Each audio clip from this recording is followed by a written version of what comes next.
नमस्कार दर्शकों, खबरनवीस में आपका स्वागत है। अगर आपने खबरनवीस को सब्सक्राइब नहीं किया है तो इसे जरूर सब्सक्राइब करें और लेटेस्ट खबरों और अपडेट्स के लिए बेल आइकॉन को भी जरूर दबाएं। और मैं स्पष्ट बता देना चाहता हूं कि मैंने हर गमों को देखा है। मैंने हर गमों को देखा है। ये कितना भोला भाला है। ये हादसे क्या डराएंगे मुझको। इन हादसों ने ही तो मुझे पाला है। इन हादसों ने ही तो मुझे पाला है। सुना आपने, ये हैं जिला सहकारी बैंक के पूर्व चेयरमैन और सर्वदलीय संघर्ष समिति के संयोजक अरुण सिंह, जिन्होंने मीडिया के सामने कहा कि माफिया और गैंगस्टर उनको जान से मारने की साजिश रच रहे हैं। हालांकि उन्होंने किसी का नाम नहीं लिया, लेकिन अप्रत्यक्ष रूप से करंडा के एक जनप्रतिनिधि को बार बार कटघरे में खड़ा करते रहे। प्रेस वार्ता में अरुण सिंह ने कहा कि जनता के मुद्दों पर बोलने पर उनकी हत्या की साजिश रची जा रही है। शासन, जिला और पुलिस प्रशासन को भी इसकी जानकारी दी गई है। नेता के नाम से मशहूर अरुण सिंह ने कहा कि प्रशासन सतर्क रहेगा तो किसी तरह का अपराध गाजीपुर में नहीं होगा। आइए सुनते हैं कि अरुण सिंह ने पत्रकारों से क्या कहा। आज तो मुख्यतः एक ज्वलन समस्या थी। एक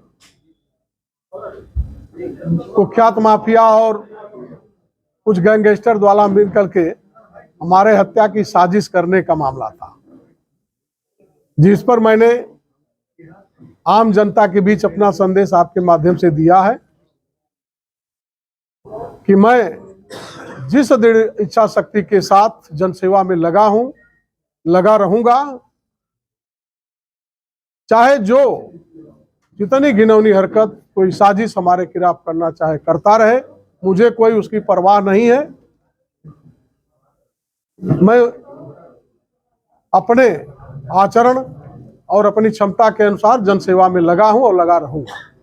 कौन लोग हैं सर? इस तरह की जो जानकारी बता रहे हैं आप, तो इसका कंप्लेंट क्या पुलिस से या किसी और को की है? कौन लोग हैं जो साजिश कर रहे हैं? पहली बात तो मीडिया के माध्यम से भी हमने देखा और कुछ अपने शुभचिंतकों के माध्यम से।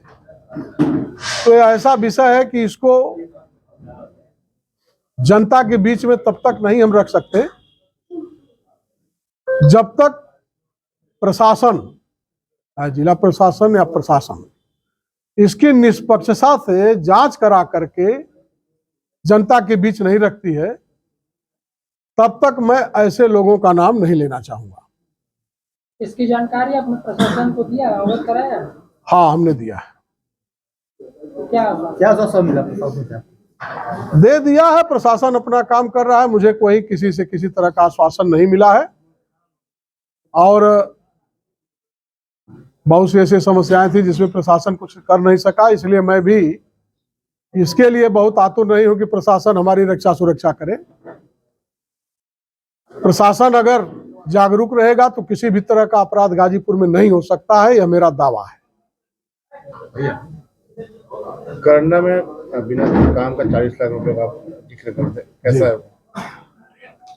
करंडा में 2 करोड़ रुपए का फर्जी भुगतान करने के लिए वहां का ब्लॉक प्रमुख जो गैंगस्टर है, वीडियो पर प्राणघातक हमला 26 मई को करवाया 2022 को। 2 आदमी उसके ब्लॉक प्रमुख के सगे भाई और एक कोई गोंडा का शूटर जो इनके साथ रहता है पकड़े गए। उनका चालान तो हुआ मारने में, लेकिन 2 करोड़ के लिए भुगतान तो प्रमुख करवाया था। प्रमुख की मांग थी,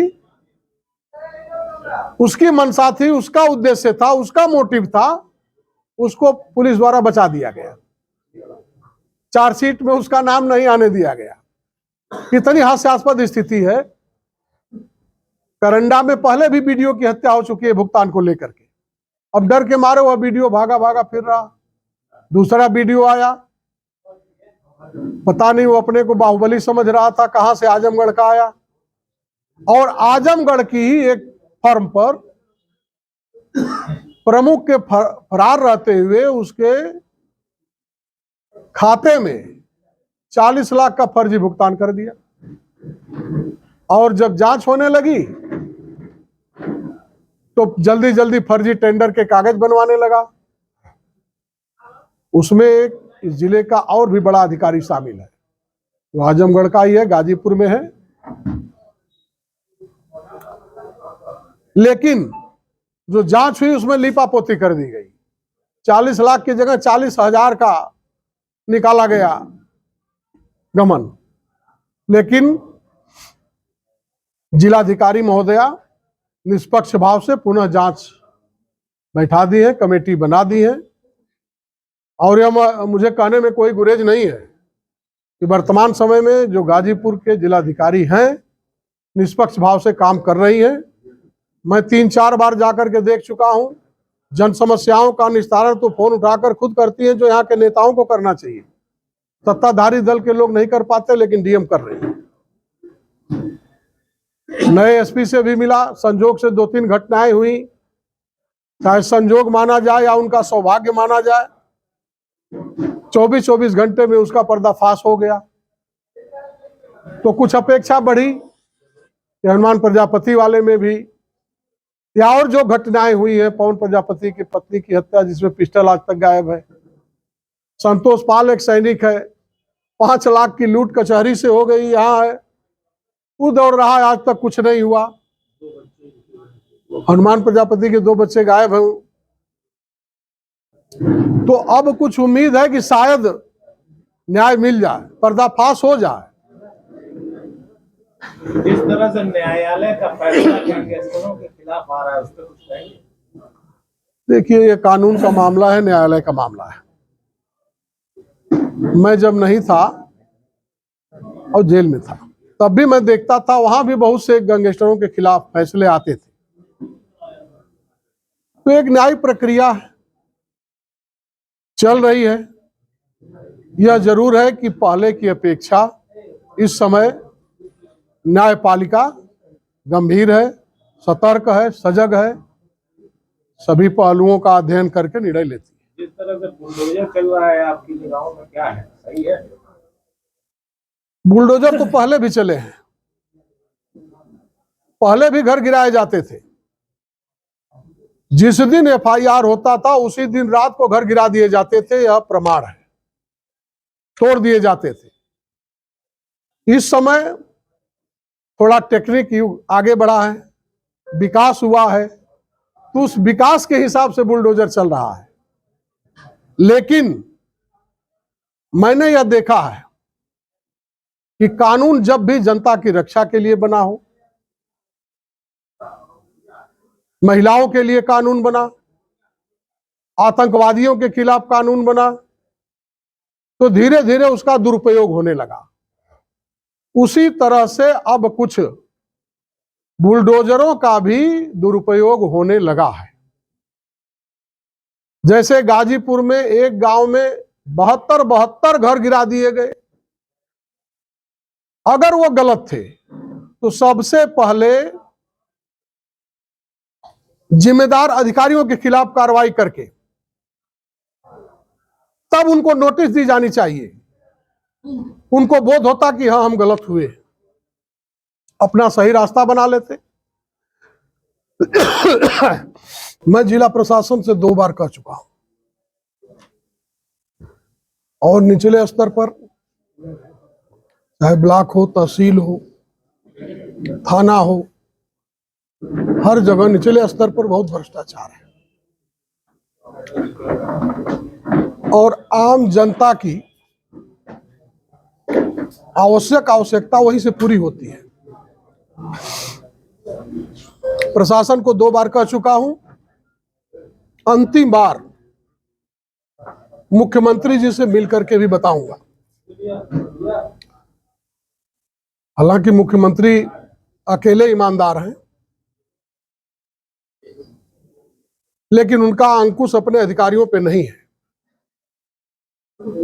उनकी एजेंसी उनको जरूर बताती होगी कि भ्रष्टाचार का आलम क्या है।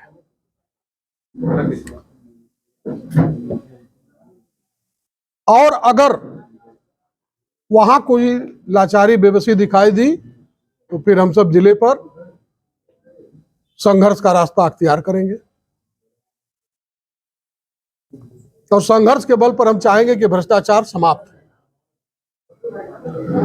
मैं मानता हूं कि भ्रष्टाचार कभी समाप्त होने वाली चीज नहीं है, ये दीमक की तरह लग गया है। लेकिन कम हो सकता है।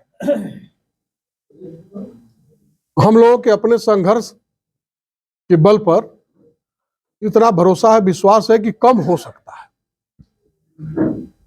योगी सरकार जीरो टॉलरेंस नीति की बात कर रही है, आप जो है हत्या की साजिश की बात कर रहे हैं। वाकई में उत्तर प्रदेश में अपराध और अपराधियों के हौसले पस्त तो हो ही गए हैं, लेकिन कुछ नए नए अपराधी निकल रहे हैं जिनको पिछली सरकारों का संरक्षण मिला था, वही स्वाद पाए हैं। अगर इस सरकार के चपेटे में आ जाएंगे तो सुधर जाएंगे या समाप्त हो जाएंगे।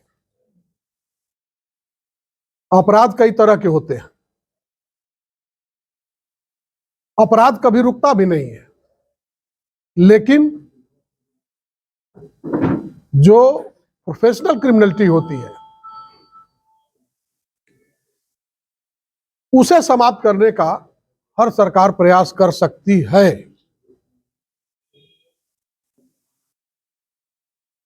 कुछ पार्टियों की सरकारों को अपना वोट दिखाई देता है, चाहे अपराधी हो, चाहे आतंकवादी हो, चाहे देशद्रोही हो, समाजद्रोही हो।